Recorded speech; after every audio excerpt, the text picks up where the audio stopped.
Hook narrator, calm, direct. During a family barbecue, my wife joked, loud enough for everyone, "If we ever get married again, he'll be lucky if I don't cheat." I stayed quiet, beat. But later that night, my brother pulled me aside, and his advice changed everything.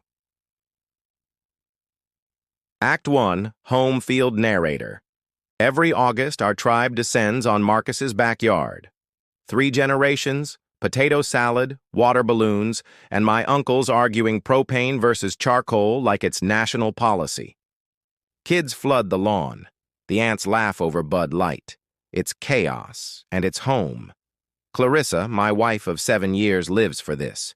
She can command a room in under 5 minutes. Sundress, big smile, a story about her yoga instructor's meltdown. People don't just like Clarissa, they orbit her. That day was perfect.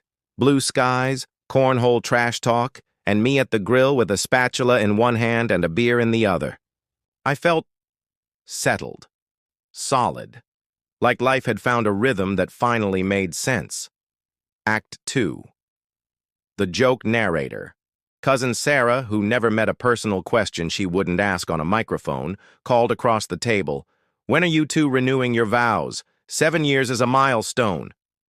I was focused on Uncle Frank's "turn it into a hockey puck burger" when Clarissa's laugh cut through the yard, sharp, performative.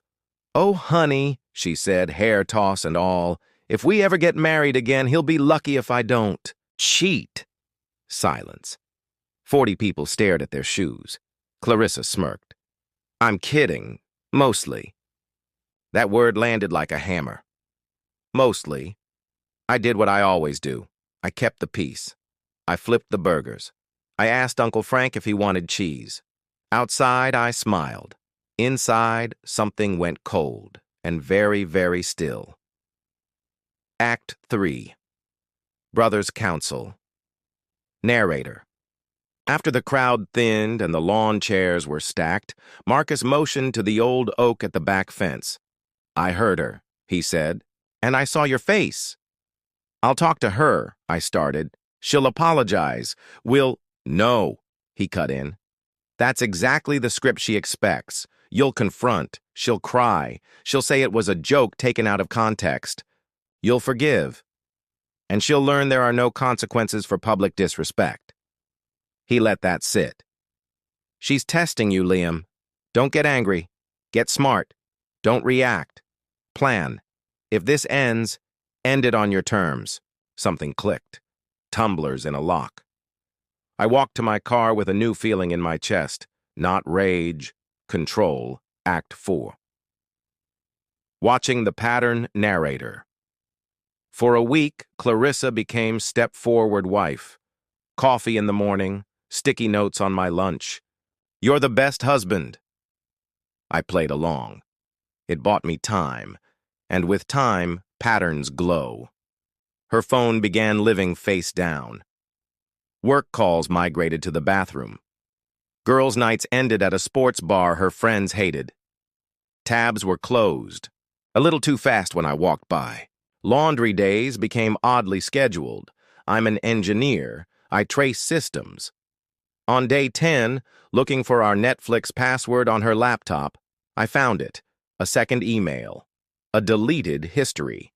And a group chat with her friends called The Escape Plan. There, I was boring but reliable. A safety net, while she figured out what she wanted. One message the day after my BBQ. "Made a joke about cheating at Liam's family thing. He totally bought my apology. He's so predictable. I know how far I can push before he grows a spine." Screenshots. Cloud backup. Printed copies in 3 places. Redundancy is a lifestyle. With the evidence in hand, the anger burned off. What remained was clarity. Act Fee. The Stage Narrator. 2 weeks later, fate handed me a stage. Jessica's. Engagement party at the Marriott. 200 guests, chandeliers, champagne. Clarissa was ecstatic, twirling in a midnight blue dress she'd rehearsed 3 times. I called an old friend who plans events. A surprise slideshow, I said. Photos of the couple, group memories, something sentimental. He loved it. The planner loved it. Everyone loves a montage. I built the reel like a bridge, strong foundation, then load-bearing truth.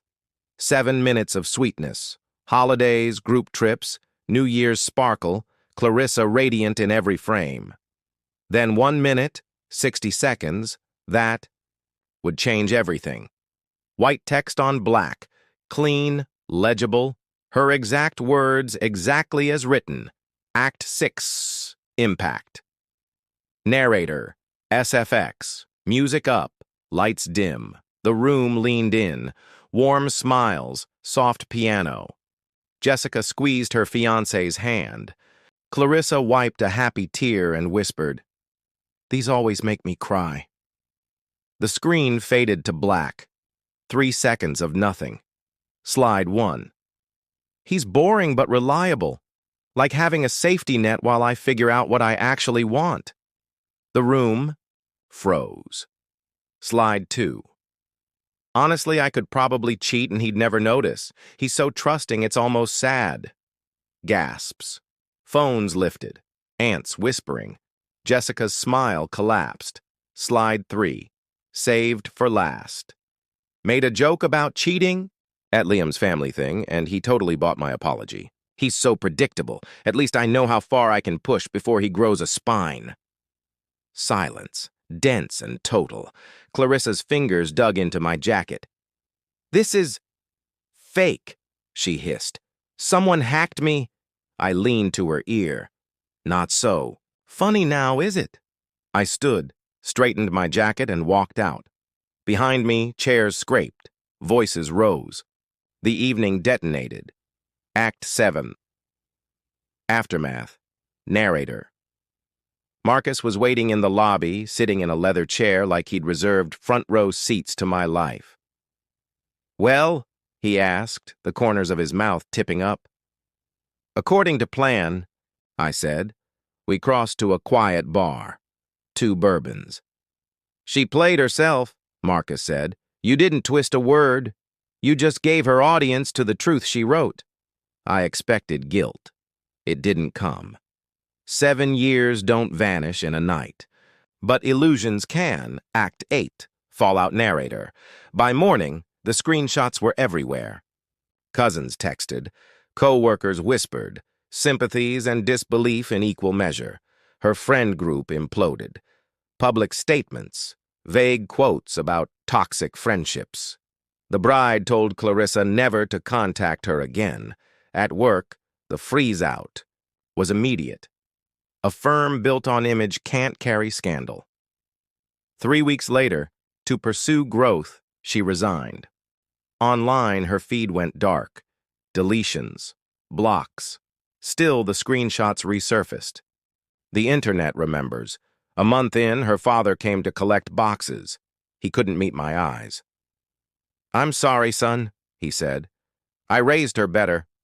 "It's not on you," I told him, and meant it. We filed no fault. She kept her car and personal things. I kept the house and my peace. A rumor later, she moved to Portland. New job, new apartment, new start. I wished her nothing, no malice, no longing, just nothing. Act 9. A different quiet narrator.